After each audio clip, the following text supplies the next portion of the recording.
jadi ketemu lagi dengan kita berdua. Jadi ini kelanjutan dari part 1 tadi. Jadi ini di part 2 kita mau nanya-nanya dari hati ke hati. Jadi kalian pasti penasaran ya, aku ketemu dia di mana. Jangan sampai kalian bilang oh paling ketemunya di tong sampah. Oh jangan. Oh no. Karena mukaku muka sampah gitu ya guys ya. Enggak. Jadi dulu kita itu pernah satu kerja bareng-bareng di bandara, tepatnya di Batik Keris. Nah awalnya dia tuh bagaimana ceritanya? Jadi dulu 2015 Januari 2015 aku kerja di bandara, ketemu sama dia yang juga kerja di bandara. Dan akhirnya waktu itu aku sempat ngekos, dan tempat kosku itu suasananya nggak nyaman. Banyak orang-orang nakal. Setiap aku berangkat kerja suka digangguin. Nah aku nggak suka dengan situasi, kondisi, lingkungan di situ. Terlebih orang-orangnya ya. Nah karena aku nggak suka dengan kondisinya, aku suka cerita ke dia, ke teman-teman di kerjaan. Aku merasa nggak nyaman tinggal di tempat itu. Akhirnya dia kebetulan dia ini ngekos juga guys, ngekos di nggak jauh sih dari kos aku yang sebelumnya. Terus dia bilang, oh kebetulan di tempatku ada yang kosong satu kamar, siapa tahu kamu mau. Ya udah, kita cek ke kosnya dia, cocok, langsung angkut. Dari situlah awalnya kita jadi serumah. Serumah dan satu tempat kerja. Tapi pas kamu awal-awal kamu kenal sama aku, yang kamu rasakan maksudnya apa sih? Awal aku kenal sama dia guys, Maksudnya awal aku pas dekat kamu sama pertama dia, ketemu sama aku itu, pas kamu lihat aku bagaimana? pertama kali aku ketemu sama dia itu orangnya cuek banget. Siapa lu siapa gue gitu. Nah Dia kan belum kenal kan? Belum kenal kan? ya begitu, karena belum kenal. Tapi nyatanya enggak. Nyatanya setelah kita berteman lama, akhirnya kayak saudara, bahkan lebih dari saudara lah, ya kan? Kalau jadi berkaca-kaca. Pertama kali ketemu tuh ya guys ya, aku bilang kayaknya orang ini kejam deh, galak deh. Soalnya mukanya itu muka sangar gitu kan. Terus juga dia jarang yang ramah sama orang.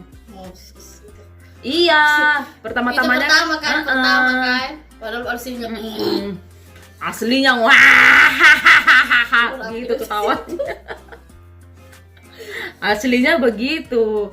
Sekalinya aku juga keluarin asliku, ya lebih gila juga dari dia.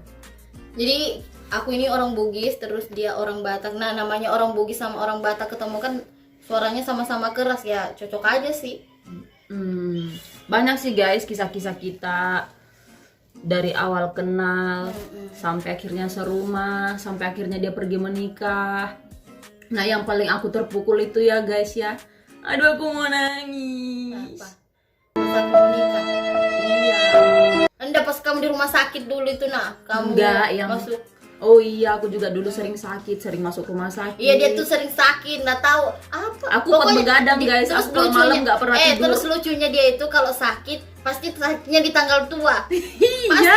Di tanggal tua, astaga, betul-betul namanya tanggal tua sakit ya. Dia sakit masuk rumah sakit. Baru kalau dia masuk rumah sakit kayak holiday. Iya, Malas. iya benar. Kayak holiday, makanan datang bertumpuk-tumpuk sampai akhirnya kadaluarsa nggak bisa dimakan. Padahal tuh ya teman-teman, banyak yang anak kos kan harusnya lahap makan, tapi saking banyaknya tuh makanan yang berdatangan, akhirnya terbuang begitu aja. Nah sepanjang kita berteman itu guys, banyak cerita, banyak kisah, apalagi dulu keuangan kita kan pas-pasan. Apalagi dulu dia pernah ngalamin insiden yang namanya pemotongan gaji sampai berbulan-bulan. Ada lebih dari 4 bulan kali kalau nggak salah waktu itu. Baru gaji cuma berapa, baru potong gaji. Gajinya pas-pasan, belum lagi bayar motor, kirim orang tua, bayar kos-kosan, pegang 300.000 aja dalam sebulan itu sudah bersyukur banget. Nah itu itu dia kuatnya di situ guys. Dia setiap hari, setiap pagi makan telur melulu, Telur terus melulu. sambal. Telur sama sambal sedikit, nyuri sambelnya ibu kos. Tapi untungnya ibu kos itu perhatian kan sama kita. Kita sakit sedikit aja batuk-batuk, langsung dianterin komik, Iya. apa segala macam, dibuatin teh hangat, saking perhatiannya ibu itu sama kita. Tapi yang lebih rezeki lainnya nih guys, setiap kita tinggal di satu tempat, di kos-kosan, pasti ada aja entah itu ibu kosnya yang baik, tetangganya yang baik. Kita pindah dari kos sebelumnya, pindah ke kontrakan yang setelah dia mau menikah itu, kita dapat tetangga yang baiknya luar biasa. Cuman karena kita kadang gak enak hati, akhirnya kita nggak ikut makan. Tapi sebenarnya kita kadang sampai dipanggil ke rumah guys, ke kos suruh makan. Kalau kita nggak ikut makan kita dimarahin, kayak gitu. Kita punya teman-teman juga yang peduli betul. Satu nih guys, kita punya teman satu di parkiran bandara tuh, badannya kayak gedong, pokoknya gedong, namanya Heru Prajaya. Baik, nanti aku post foto di situ kan. Namanya Bang Heru Prajaya. Nah itu tampangnya guys, sangatnya ndak karu-karuan, tapi hatinya Hello Kitty. Dia kalau sudah gajian tuh guys langsung hubungin kita, Dek ada uang ambil ke parkiran, dikasih lah kita 30.000, 20.000 atau enggak 50.000, kadang bagi 3 karena kita punya teman juga namanya Anti Haidar. Kadang kita bagi 3, kadang kita bagi 2. Kalau dikasih sebentar. ya tergantung Bang Herunya mau ngomong bagi ke siapa kayak gitu. Nah itu kita kadang bersyukur banget guys, saat-saat kita nggak punya uang tapi ada aja perpanjangan tangan Tuhan gitu, nah buat membagikan rezeki ke kita biar kita tetap bisa bertahan hidup kayak gitu. Bisa tanggal-tanggal tua, bisa pokoknya kalau udah tanggal 15 ke bawah itu betul-betul sekarat pokoknya. Tapi ya beruntungnya karena kita dikelilingi dengan orang-orang baik. Apalagi kalau Bang Heru udah kasih kita 10.000 aja, kayak lihat uang 100.000 kan, senangnya tuh nak. Iya, tahu nggak guys, dulu pas kita